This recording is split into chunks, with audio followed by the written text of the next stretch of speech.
Hello, Big Brother fans. I was missing for the last episode, but it was okay. It was a really boring episode, so here we go with episode 13 of Big Brother 16. We open with Jocasta celebrating because she is off the block. You know, the one thing I will go back to was the speaking in tongues thing with the dee dee dee dee dee dee dee dee dee dee dee. Now, that's the funniest thing ever. Seriously, you need to hashtag that whenever you're talking about the Jocasta. Frankie runs in to shower off the tar and feathering that he got after that B.O.B. I call it B.O.T.B. when I scribble notes because it's Battle of the Block, but they call it the B.O.B. As if the doesn't even exist. Caleb goes into stealth mood. I call it super creepy stalker mood myself. Because he avoided the HOH cameras and was able to bust into the room without hitting the tweeting ding-dong bell. And he just busts up in there, and of course there is his girl entangled in Cody's arms, and they just continued doing what they were doing because you know what, they're allowed to do what they want to do, and Caleb has no say, and you know what I mean. It's like I'm beginning to really be afraid of Amber's game because of him. He is totally wrecking her game. Because, if she has a game, she really doesn't have a game if it wasn't for these guys anyway. But what I'm saying is, basically, she, I don't think that she was dealt a very fair hand in that creepy stalker Caleb is more or less kind of ruining anything that could possibly happen. She could really have hooked up with other people for alliances. You know what I mean? So anyway, past that. So he gets irritated, sits there for a couple of minutes. I'm turning on the fan. I'm sorry, it's gonna ruin the audio, but the humidity and the heat here has just been crazy the last couple of days. So anyway, and then he leaves, and he is quite irritated actually by it. But then again, he's irritated at all times of days because she doesn't give him the time of day, and so it just very, very much irritates him. So Caleb goes outside, and he's out there one late evening, and Brittany goes out and talks to him for a little while, and anyway, they bond for quite some time. They were out there for quite a bit of time. And he says he can't believe that she's fought so hard. She's been on slot for 2 weeks. She's been put on the block 2 weeks. And he tells her that he has her back. And so she's feeling like, yay, I finally got somebody to be on my side, that will, hopefully get my back in this game. And then we go and we pull for the veto competition. And so, of course, because Victoria is up and Brittany is up, and then the HOH is Cody, the three of them are automatically playing in the veto competition. And the three people that are chosen, Cody goes first. He got Zach. Victoria pulled Nicole's name, and then Brittany got House Best Choice. So, because she had that bonding moment with Caleb, and he's told her that he has her back, she goes ahead and she chooses him. Figuring, back in the day, way back in the day, when the person you chose to be your player, it was almost an unwritten rule that if you won the veto, you used it on the person that pulled your name or was asked. Before chips came into play, the person you asked to play with you, would almost always, if they won it, give the person the veto. And then they started doing the chips to make it more, let's say, to put a twist into the game, so that you could potentially pick someone who was not in your alliance and would not use it on you, creating, just that much more tension in the game. And so, but when you're given that house guest choice and you choose someone that you might possibly be able to count on, Yeah. So this is Brittany's thoughts. Okay, moving into the POV. So they go in, and the POV is called BB Cup, and it's like pretty much like a big old, you know, soccer stadium because of the BB, you know, the World Cup or whatever that's been going on. And they were given the news that Germany won, you know, blah blah blah, and that plays into this a little bit later on with the prizes. But what you had to do was you had to launch this ball using this big, really big, weird kind of kicker torso kind of thingy, and it goes into the net, and it registers a number that the ball falls into, and the person through that entire round with the lowest points was eliminated from the game. But before they were eliminated, they had to pick their trophy and a prize. And so the first person that gets taken out was the soccer star Cody, and he pulled a prize, and lo and behold, the prize is a veto. So he goes and he sits down, and then the next person out was Brittany, and her prize was called a penalty kick, where you got kicked 10 times in the butt every time a signal was sounded for a 24-hour period of time. She, at that point, this is kind of like, we here in Hawaii call it Chinese Christmas, but the more politically correct way, I think they call it white elephant. No. Well, whatever it is, it's, you know, it's that roundabout one where the next person that pulls gets to take what is already opened, and, you know, the person you take from ends up with your gift. You know, that one. So she trades off, and she gets the veto from Cody, who ends up with the penalty kick.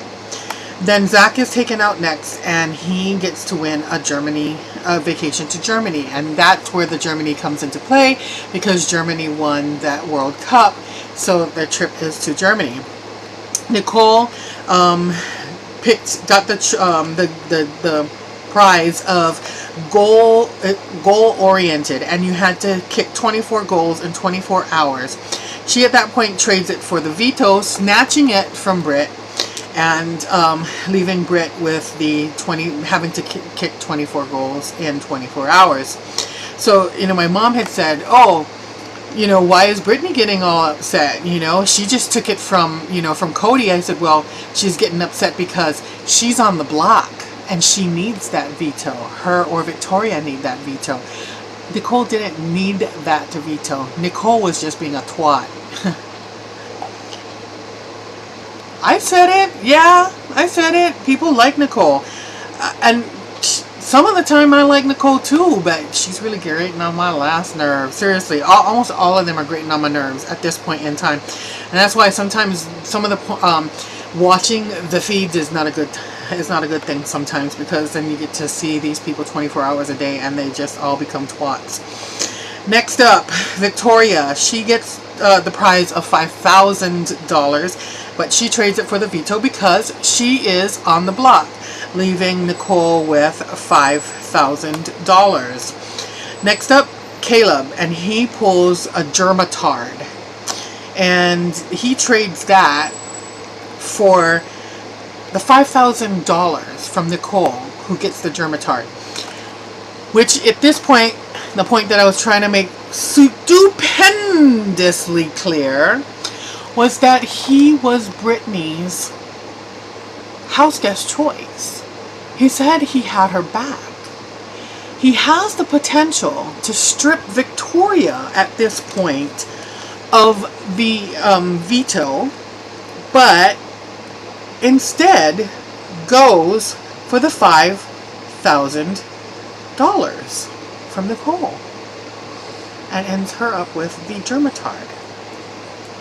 Right? Is that how it went? Trades for the veto? Yeah. So that just doesn't make sense, okay? And later on they'll talk about this up in the HOH room. So then Victoria wins the veto by default instead of Caleb going and stealing the veto from Victoria so that he can use it to take Brittany off the block.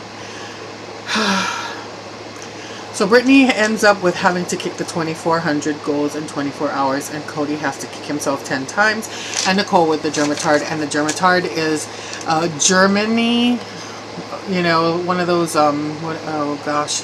and then the name of it was right on the tip of my tongue, but you know those German costumes that, yeah, you know, go ahead, say it.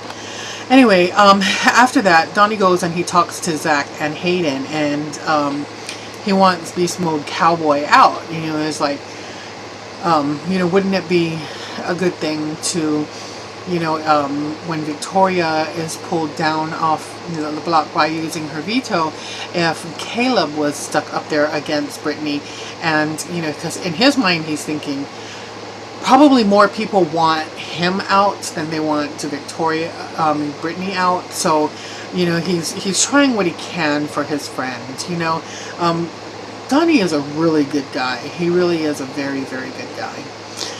Zach also wants Caleb out, and, you know, to be put up because he took the money and wasn't playing with the team. Now, interesting that, you know, he uses that playing with the team strategy when they've reformed into the Detonators and he is not part of the Detonators. So I find that interesting. Plus he says that Cody is on Caleb's radar. Cody says, you know, at that point, you know, my brother would be calling me probably a bitch or a pussy or whatever, if I didn't put Caleb up. And so Cody then calls Donnie up to talk about replacement nominations. And Donnie reinforces the nomination of Caleb to be put up in that spot. But he does unfortunately say, if it's me, I won't hold it against you, but I will hold it against them. Meaning he knows that there's an alliance, or the house is working, you know, as a team. Donnie's not stupid. Donnie notices a lot. So does Jocasta, and apparently so does Victoria. That we will find out a little bit later in a couple of coming up days. You know, so these guys think, you know, that everybody is clueless, that they're meeting and they talk and they're a part of an alliance, but it's just almost like they can't quite put their finger on who the mastermind kind of deal is. But anyway, so unfortunately Donnie pretty much you know, put himself up there by saying that. But Cody then shakes his hand and says that he's not putting Donnie up on the block and he is safe, which, you know, a handshake and a person's word, shouldn't they, you know what I mean? I don't know, to me that just, but this is Big Brother and I need to get over it. I think it's just because I'm soft for Donnie. I really like Donnie. Donnie is a really, really good guy. So Cody talks to Frankie, unfortunately, and this was apparently just minutes before the veto ceremony. And he says that he does want Brittany out, but he wants to put Caleb up, which I don't get. And so, because why make yourself a target by putting him up there if you still want to keep that same person out? You know what I mean? It just didn't make sense to me.